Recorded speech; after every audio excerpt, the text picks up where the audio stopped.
Okay, so I might get started even though a lot of people seem not to be coming along. Maybe it's something to do with the brain. Maybe it's something to do with week two. I don't know. But I'm also recording it because we don't have official recordings for the unit, but I'll make an exception today.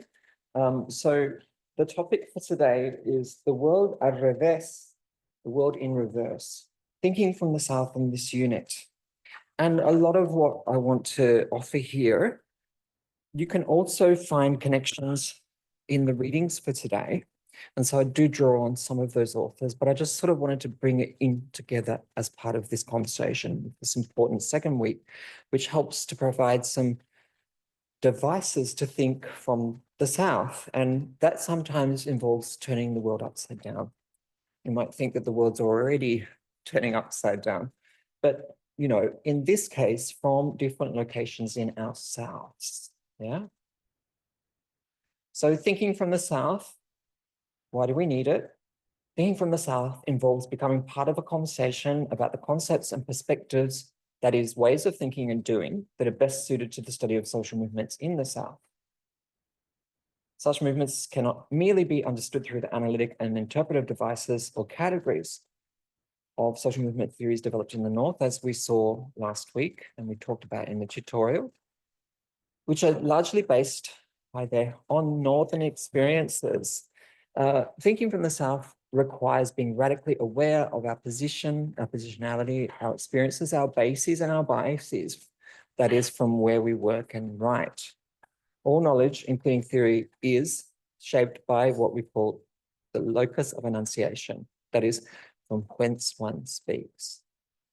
We must become thereby conscious of the locationality of knowledge, the geopolitics of knowledge, as well as the political economy of knowledge production.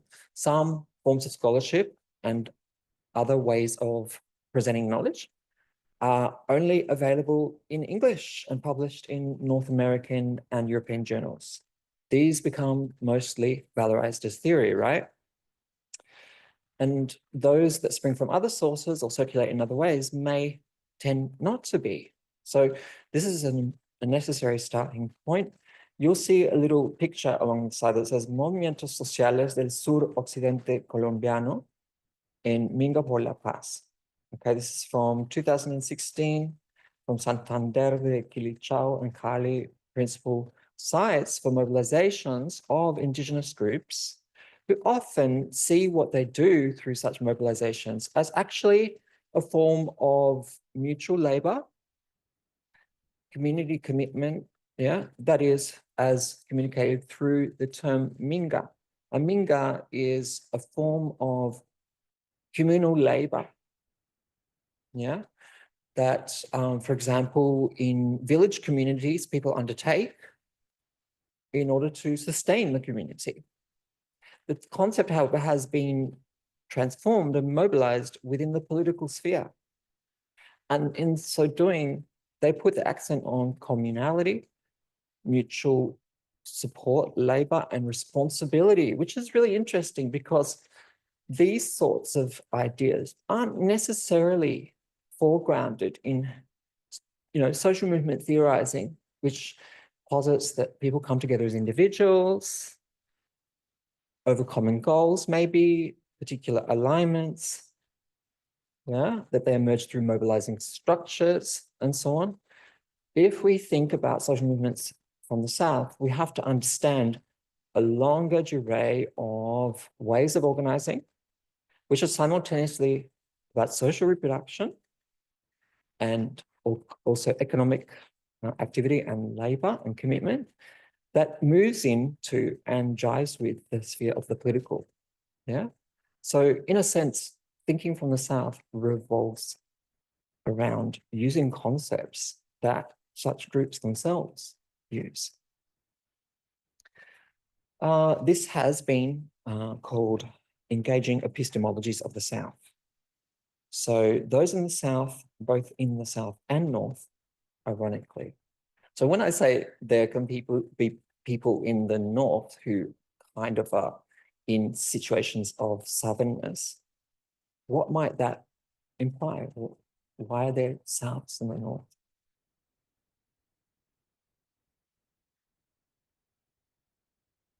Yeah. Structural conditions of disadvantage. And that may include people who are migrants, people who are including undocumented migrants, people who do not benefit from regimes of citizenship, and that by dint of including racial capitalism are differently placed, yeah, within the North, yeah. So thinking from the position of such individuals who, to be true, are not necessarily subsumed under the category of a subaltern, although some people do use that term. You might remember Gayatri Spivak's famous question, can the subaltern speak? Has anyone used the work of Gayatri Spivak before? Well, the subaltern is a category of peoples that do not have the kinds of resources and access to dominant forms of power. And as such, they're potentially a floating population of those who may be marginalized, for economic reasons, but also social and racial, or by social and racial orders. And she asked the question as to whether they can speak because it seems like they're always being represented or talked about, yet unable to represent themselves, right? Which goes back to Marx's work as well. But I want to say that, kind of moving against that question, which is actually being subject to a lot of deliberation in subaltern studies, that there are forms of protagonism that emerge from antagonism that we cannot always detect with a superficial view of power from above, yeah?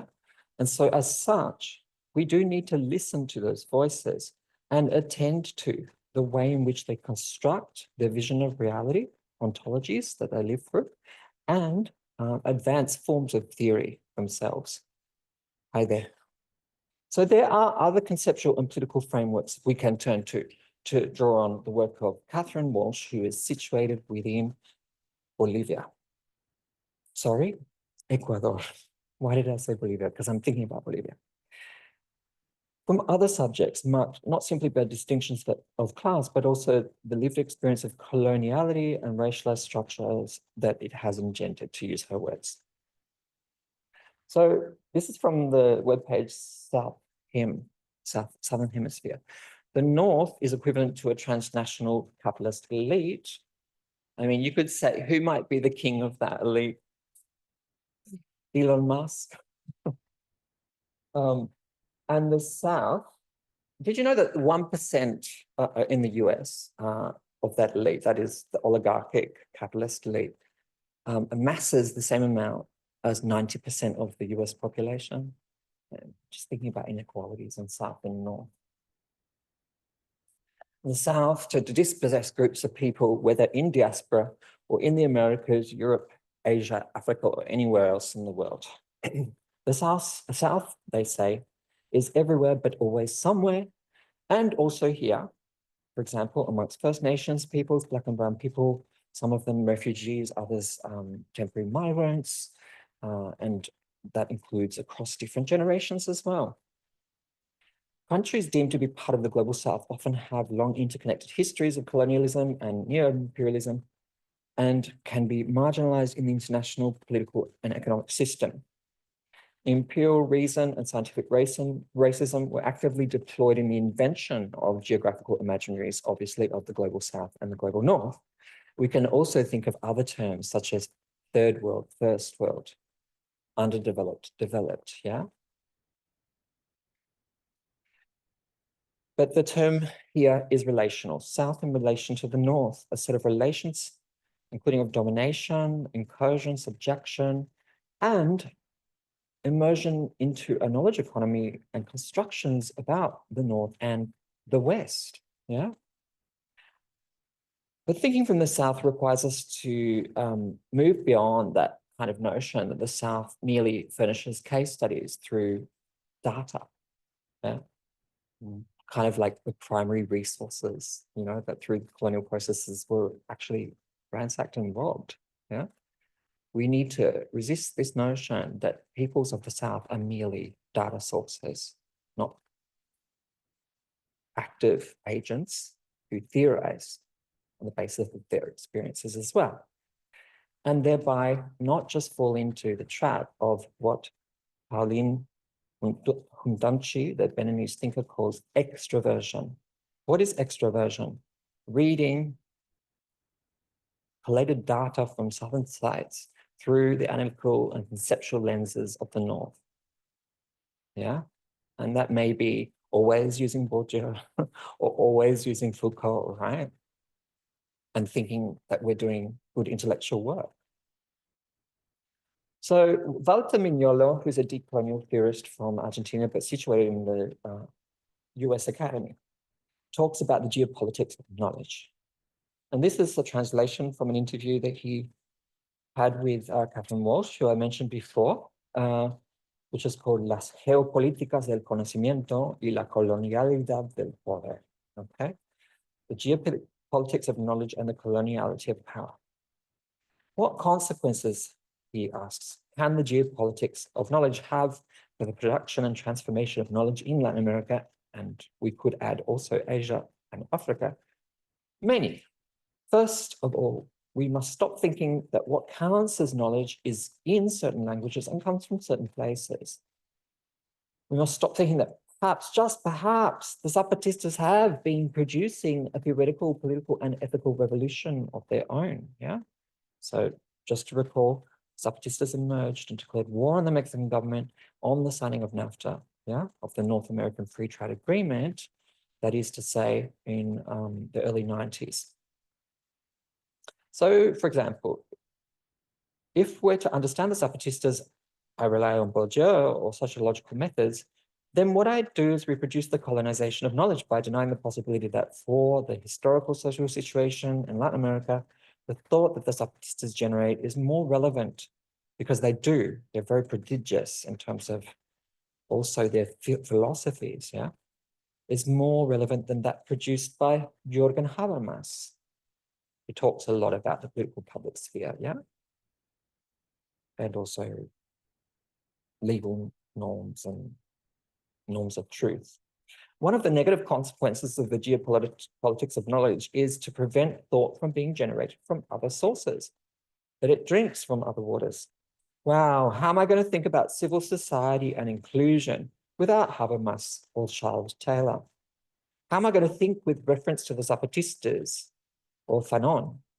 We all know some of the work of Frantz Fanon, who produced knowledge based on other histories, the history of Black slavery in the Atlantic and history of European colonization of indigenous peoples in the Americas. So we might actually entertain these questions also in this context. Where are we? Is Australia part of the global South? Geographically South, and we could say that it is a northern aligned country in terms of the Australian nation state. Of course, this is becoming a very fractious issue now with a certain former superpower. But it would be dismissive or reductive to just place 60,000 plus years of Australia in a northern lens. And so we can think about knowledge just produced here ancestrally, but also actively, and including through Aboriginal social struggle, political struggle in this country, as well as the ecological knowledges, yeah? And as seen in other kinds of forms of mobilizing that can bring together both people on country and other groups, yeah? So I can think about anti-mining activism, yeah? Particularly, I grew up in the state of Western Australia, and the Kimberley and the development, the plan to develop the North, so-called Pivot North, has really immersed communities in a lot of contention, yeah? And so as a result, there's been the building of a lot of political action against extractivism, even in this country, especially in this country. Then we might actually turn to Indigenous feminists and their work, yeah? Obviously, there's Aileen Morrison Robinson and her very classic book, Talking After the White Woman, that's in a reprint now, which is definitely worth reading, as well as like memoirs and histories collated, such as Don't Take Your Love Charm by Ruby Langford and Sister Girl by Jackie Huggins. I would also recommend that if you want to think about social activism from this part of the South, you could have a look at the work of Vicky Greaves, and she considers Aboriginal Australian activism in media and social media over the last couple of decades. And the article is called We Have Survived the White Man's World. Indigenous knowledges are a source of epistemology and also placement in the world, yeah, and relation to land, law, and culture. So they were thinking about as being part of, I guess you could say, a complex ecology of knowledges in this country. However, thinking this way, at least through colonial and imperial processes, has often involved the erasure of these knowledges, yeah, from our different Souths. Indeed, the South has been said to be, from a Northern Enlightenment perspective, for example, a place of unruliness, unreason, exoticism, yeah, the new world, yeah, some kind of empty space. We can turn that on its head and provincialize Europe, as the 2000 publication by Dipesh Chakravarty proposes, yeah, what Europeans say about the world and how they substitute the idea of the world for Europe, and they assume that everything comes from Europe. Yeah, but we can also turn to Hamid Dabachi and his polemical question: Can Europeans think? The question historically has been put: Can non-Europeans think? Right? Are they indeed human? Right? So, with the colonial enterprise, that was a conversation between a Spanish monk and someone of the Viceroyalty of Spain. Yeah, they wrote letters to one another about whether Indigenous people were really human. And once established as human, they could have souls that could be saved, right? And proselytized through Christianity.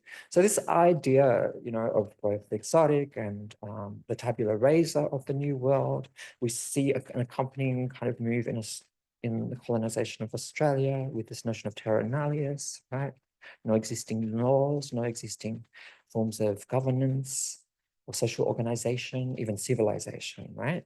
The denial of co-evilness, yeah, the denial of difference. And of course, like this tendency in thinking takes off in more modern permutations, but that's where modernity and productions about modernity, European modernity, are not delinked from colonialism. Yeah. So, for example, that countries of the South and peoples of the South require development, they're underdeveloped, that they're incapable of doing things without Western norms of democracy, for example. Colonialism is also an epistemological project of itself. It has involved the ransacking of local knowledges and appropriation of the same, as well as lands and labor. We cannot underestimate that, right? So thinking about South and alter constructions, that is, knowledge as otherwise, the South has been constituted through a long history of unequal encounters with and diverse forms of resistance to different structures and entities across what can be variously designated the North, West, or specific imperial and colonial powers, projects of modernity, say, Fidian, Dasmiche, and Patricia Dale. Yeah, the global South was not only invented from outside by European imperial forces, but also invented itself through this resistance and solidarity building. So it becomes a point of departure, yeah? What about Souths within the South? Including of nation states, post-colonial nation states that kind of reproduce the relations of power of colonial powers themselves, yeah? So we can think about the internal colonialism and subjugation by post-colonial national elites within their developmentalism, which rely on Northern rationalities and even orientations around Europeanness and whiteness. and how that gets pitted against the supposed souths of countries like Mexico, yeah? And, you know, Oaxaca would be an example of that. Oaxaca is extremely ethnically diverse, but it's not Central Valley Mexico or Northern Mexico. And so there are souths even within putative souths, yeah, that are then pictured as places of unruliness, of underdevelopment, of unreason, and so on. And that aligns with kind of whiteness and racism in, you know, as it's been historically inherited through colonialism. So Chiapas, Oaxaca, Guerrero, Michoacan are all southern states of Mexico and with significant indigenous populations. And pejoratively, within some kinds of mestizo and white dominant culture discourse, can be pejoratively referred to as places of Indian upstarts, you know? And of course, this does speak to traditions of resistance, right? But we must, of course, also attend to what fuels that resistance, what's produced in those spaces, in those cracks, to use the phrasing of John Holloway, who's an Irishman, but who has long lived in Mexico and Puebla, of capitalism, emancipatory knowledges and practices. So I guess even within a country like Mexico, but there'll be other cases we can look at it as well, this requires turning things upside down, reading from different sounds. Yeah? ¿Qué pasa en el sur global? This was a call for an open conversation.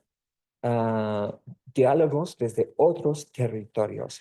What's happening in the global south? Dialogues from other territories. The network of anti-racist collectives. It was a seminar that students and other social actors were involved in. To draw on the work of Simin Fadey that I assigned for today as well, Komarov and Komarov, that South African anthropological couple, have called for inverting the order of things by developing theory based on empirical studies of the global south. They believe that currently the global south provides much more a useful context for analysis of the world, as pervasive transformations and dynamics are by far more present in the south in comparison to the north. I don't know how that sits with you now, but at least we can see precursors to some of the crises that are now planetary, which have already emerged in the south, yeah, and perhaps most importantly affect peoples of the south. Southern theoretical perspectives do exist, but they are commonly passed over. Here I'm referring particularly to knowledges outside of the English language. We can also refer to knowledges as expressed within Andean languages like Quechua and Aymara, which have different notions of space and time, for example. The Zapatista philosophy that I referred to earlier, Islamic ethics and Islamic feminism, Pensamiento Cimarrón, that is of Afro-descendant peoples in Colombia, and also popular education theories and praxis as advanced by people such as the Brazilian Paulo Freire. Has anyone heard of The Pedagogy of the Oppressed? Very classic book, and definitely worth looking up. So, you know, this traverses domains in the contemporary sphere between decolonial theory, autonomous, decolonial, and community feminisms, just to speak specifically from Abya Yala or Latin America, indigenous and Afro-descendant thinking, the diverse range of ecological debates and proposals for alternative economies, economies of social solidarity, some of which have already existed for millennia, actually. We saw a case of the Minga in Colombia, but we could talk about Tequio in Oaxaca, mutual exchange, things that get called in the capitalist crisis world mutual aid. But indigenous groups have been doing this as part of their social and political organization for millennia. So there's a very interesting dictionary that's called Pluriverse that works with some of these concepts and ideas as they've been developed in the South, especially in the face of extractivism. That is, you know, the wholesale extraction of primary resources, whether in the form of damming projects for hydroelectric development or on indigenous lands, for example, or mining Yeah, in the second part of the unit, we'll be looking at some of those cases as well. So in a sense, to return to this question of ecologies of knowledge, what is being propounded here is not to throw out social movement theorizing from the norm, because indeed there are souths in the north, right? That would be counterproductive, but instead to bring together a heterogeneity of knowledges in dialogue. And what Silvia Rivera Cusicanqui, who's an Andean, Quechua-speaking, indigenous historian and sociologist, calls the Chichi world. What is this? Well, the word Chichi, which comes from, Quechua and Aymara, from those Andean languages, has many connotations. It is a color that is the product of juxtaposition in small points or spots. And I've used the example of ancestral corns because corn comes from the Americas, specifically Mexico. So opposed and contrasting colors, black and white, red and green, and so on. It is this heather gray that comes from the imperceptible mixing of black and white, which are confused by perception without being completely mixed. The notion of Chichi, which, like many others, Alka Ayuni, reflects the Aymara idea of something that is and is not the same at the same time. So this sounds paradoxical, doesn't it? But it is about this coming together in counterpoint, point and counterpoint without a kind of, I guess, confluence that misses those differences. It is the logic of inclusion. The Chichi color gray is white, but it's not white at the same time. It is both white and its opposite, black. This involves then, in an ecology of knowledges, the parallel coexistence of multiple cultural differences that do not extinguish, but instead antagonize and complement each other dynamically. And of course, social movements are all about that. But if we think about them as sites of knowledge production as well, this is a useful device to engage through the work of Silvia Rivera Cusicanqui. So Southern social movements and Southern perspectives, while there are commonalities between movements in the North and South, those of the South often have a different genesis. Drawing on one of the articles assigned for today as well by Thompson and Scott, what is significantly different is the departure point for analysis of the factors that give rise to collective action and social movements in the South. However, historically grounded empirical research that grasps the evolution of state-society relations, the spaces and cultures of the political under different conditions, the specific conjunctures of the experience of the post-colonial order, the structural realities of being peripheralized in the global system, the rationalities of developmentalism and neoliberalism as lived in these spaces, takes us some way, yeah? Northern experiences of liberal democracy and the criteria of questions of rights, civil society, class citizenship, social organization, and collective action cannot entirely grasp these. And so we will kind of interrogate that, especially in regard to the notion of civil society, but we could extend that, to some of those other categories, including of rights, right? What are rights and how are they articulated? And, what kinds of commonplaces are we referring to, especially if we take rights as a universalist kind of construct, right? Okay, so I'm going back to the Zapatistas. They have their own autonomous forms of organization on territory in what are known as caracoles, forms of local governance. And they are involved in schooling their own people, in providing health services as well, in agroecology, in creating sustainable existence for community, and involving all members of community in Mayan indigenous land. This is actually an image from a school. You can see the importance of women in Zapatista communities. There's a particular slogan that's up there.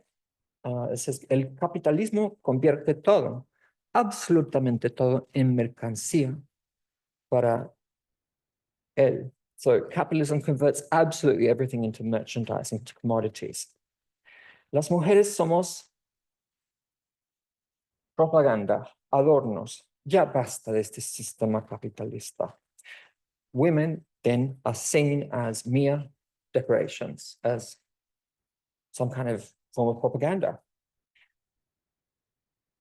enough of this capitalist system. Some of these statements and analyses of capitalism, including the Zapatista phrase, the many-headed hydra of capitalism, and the storm that is coming to our world system, they come out of declarations that have been issued over the years, not just as cited on land and in education institutions they've constructed and murals. Obviously, there you have a woman who is very connected to the cosmos and to the earth, which communicates some idea of both spirituality and cosmovision, which are also political, right?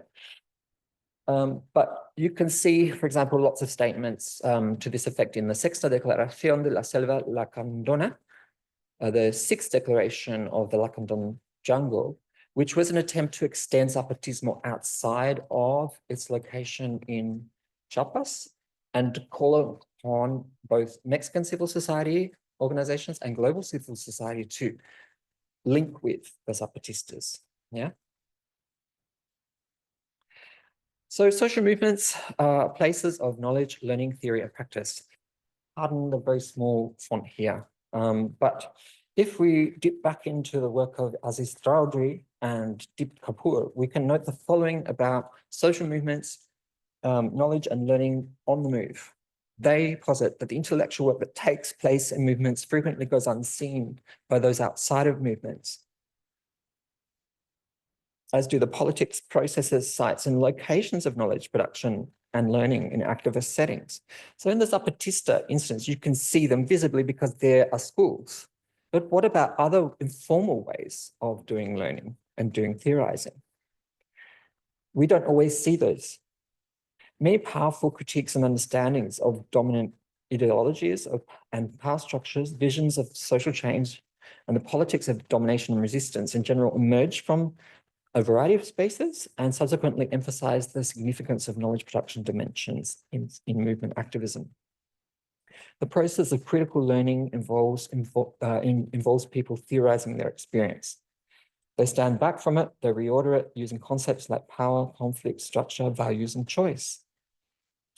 This is commonly dialectical and is intimately linked to praxis, doing, not just theorizing. But it involves a lot of cognitive processes. Social movement organizing involves spaces for reflection, planning and learning in sites that are formal, informal, incidental, strategic. Some people call this fugitive knowledges, that is, knowledges that are not codified or that arise from local situations and that point to translocal dynamics as well to connect the dots. So this is from their book, Learning from the Ground Up, Global Perspectives on Social Movements and Knowledge. Here's a few examples, since we always need examples. This was from a study by Oscar Ruiz Tovar and Berta Salinas Amezcua, who looked at the Yo Soy 132 movement.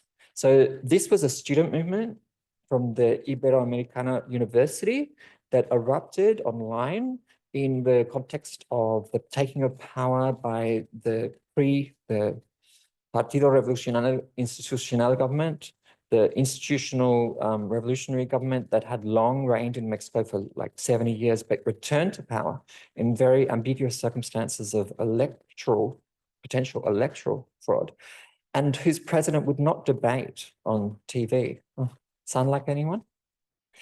So this was Enrique Peña Nieto. The students said, this is not good enough. And so they organized to contest not just the validity of that election, but the lack of debate in the country, yeah?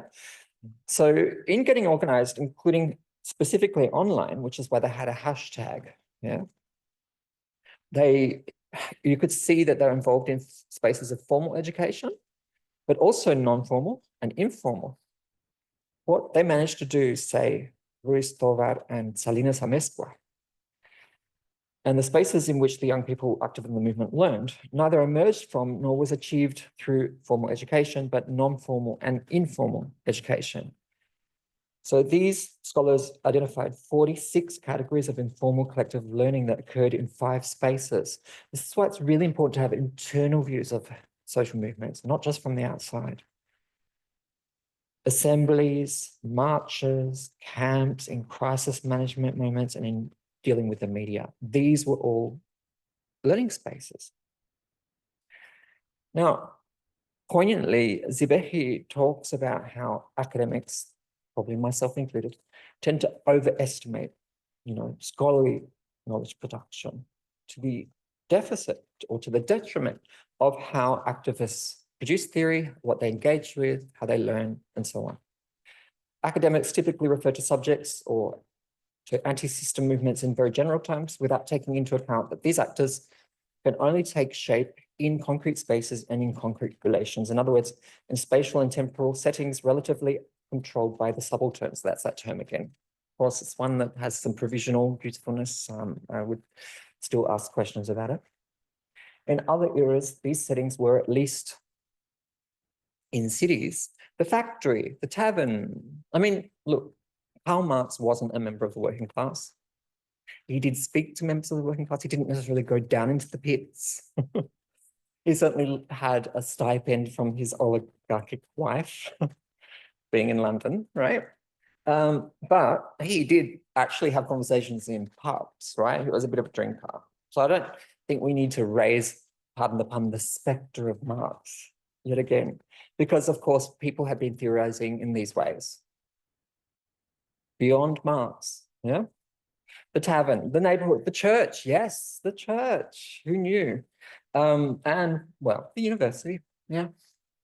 The system has sought to destroy these settings. Oh, interesting, very poignant, given certain attempts to quash dialogue on certain matters, even in our university, right? By repression or by commodification as well, right? In the current era of capitalism, people would participate in movements, who participate in movements must create settings in which to relate and rediscover, starting with themselves, to exchange experiences and to construct collective subjects. This occurs in community radio in multiple languages, including Indigenous languages, cultural and interest groups, and even in community gardens. The community gardens that the neoliberalist theorist David Harvey mocks. In short, in any space that is born in opposition to dominant culture. Militants, says Raul Zebehi, who's an Uruguayan social theorist and activist, are not formed by reading classic or even current authors, although that reading can be useful at a later stage, but by doing and sharing. So this is from Mexico, Challenges and Difficulties of Urban Territories in Resistance, Rethinking Latin American Social Movements, Radical Action from Below. So it's really interesting because even someone like Zebehi proposes that we rethink social movements in Latin America, particularly those that are most grassroots, as societies in movements, not social movements, societies in movements, pueblos en movimiento, yeah? And also as forming territories in and of resistance, yeah? We'll return to that at some point. Then, of course, I've already conjured up the idea of popular education, models advanced by people like Paulo Freire in Brazil, starting with his formative book, Pedagogy of the Oppressed. So this is the idea that there's no teacher, there's no student, that those are roles that change within dynamic conversation when people from the kinds of contexts that we've been talking about try to conceptualize and radically interrogate and find solutions for the difficulties, the realities that they're living through. Yeah.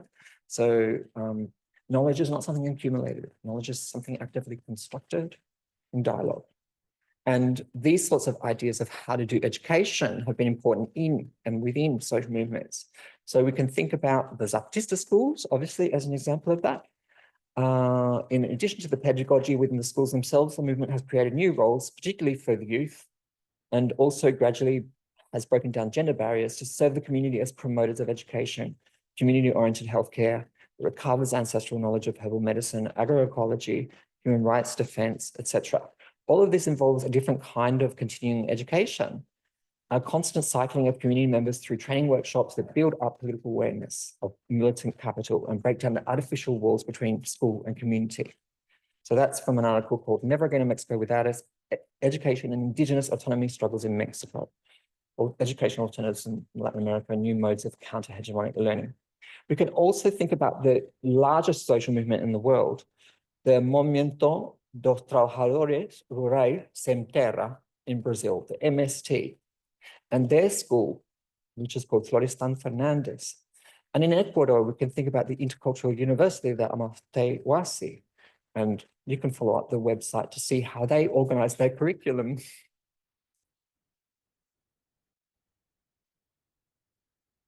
Again, from Zapatista primary schools. All right, so why bring into account, for example, the Zapatista forms of popular education? Well, as Aziz Chowdhury says, some of the most cogent and systemic challenges to capitalist globalization have emerged from indigenous peoples' movements for self-determination, contextualized in long histories of resistance to colonialism. Indigenous peoples' continued assertions of self-determination and decolonization are a rich but usually overlooked source of theory and critique of both capitalist and economic systems and the state itself. Now, this also involves transnational corporations that often act as new colonial forces alongside older forms of state power. So this is from Global Justice, contesting NGOization, knowledge politics, and containment in anti-globalization networks. Again, from learning from the ground up. So I often talk about conceptuario, the concepts that are deployed in and from movements. We need to think from movements as well as thinking from the South, right? Thinking from movements and their own underpinnings and their own priorities. And this is a graphic that's actually from the struggle in the name of recovering the disappeared 43 students who had been kidnapped and disappeared in Mexico back in 2015. And that was in this Ayotzinapa Normal School, where Indigenous students, male Indigenous students, were being educated, including within popular education. As a social justice issue to retrieve their remains or to find them. We want them alive. That was the slogan. But also to seek justice, for any disappeared peoples in Mexico as well, especially those that have disappeared for political reasons.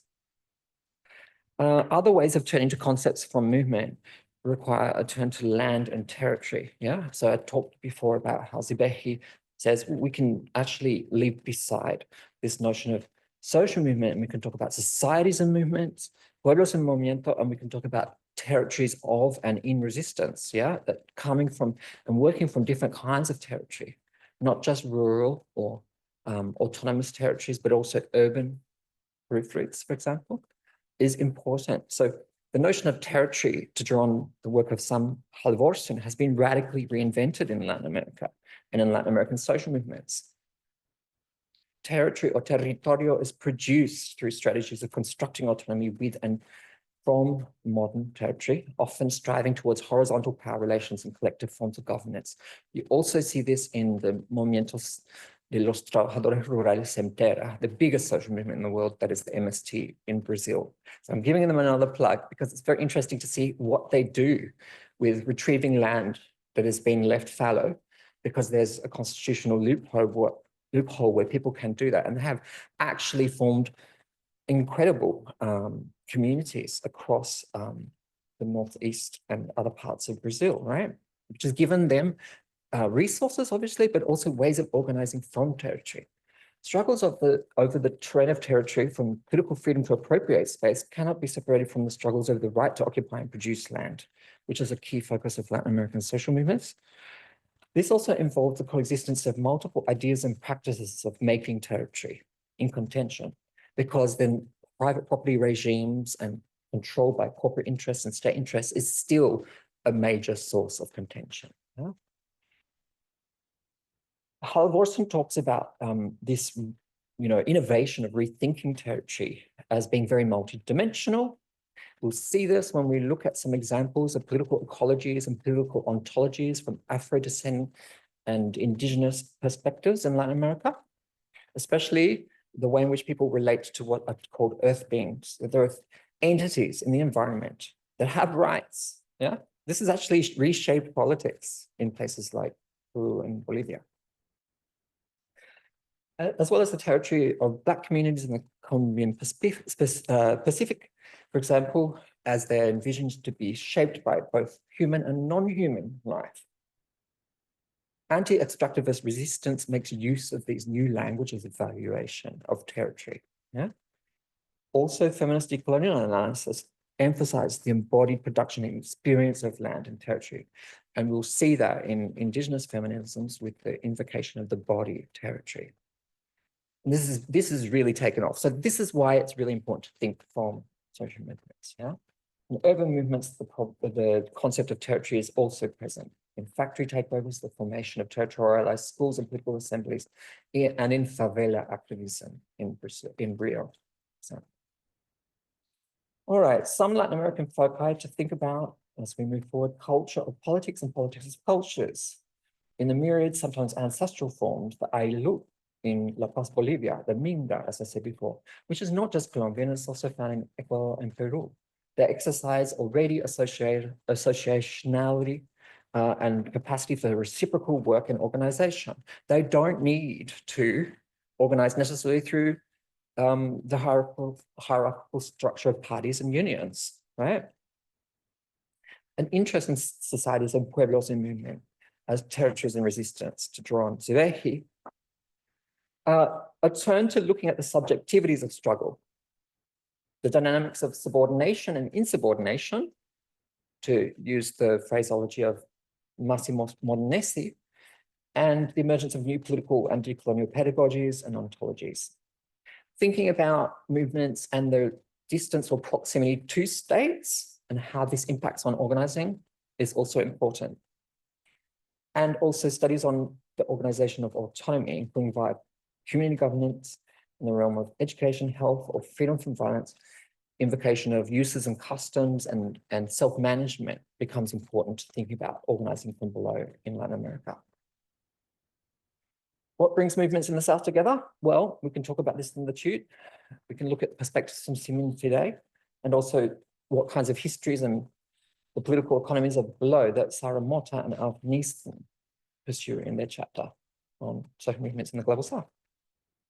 Few links for key innovation from the South. The toolkit. There's a toolkit about, activist knowledges from the South. And even the concept of comunalidad, communality, that you can have a look at. All right, that's it for the lecture. So I'll see you in the other room, because it sounds like maybe someone is coming in. Was that an attempt to, yeah, I'm not sure, but let's take a walk. Is it raining still? I don't know. And there will be some people hopefully waiting in the TUTE room. We can have a bit of a breather. We can talk. Oh yeah, we'll talk about academic extractivism as well. Yeah. All right, thank you so much, and I'll see you over there. If you're joining us subsequently, hopefully you'll follow up the recording.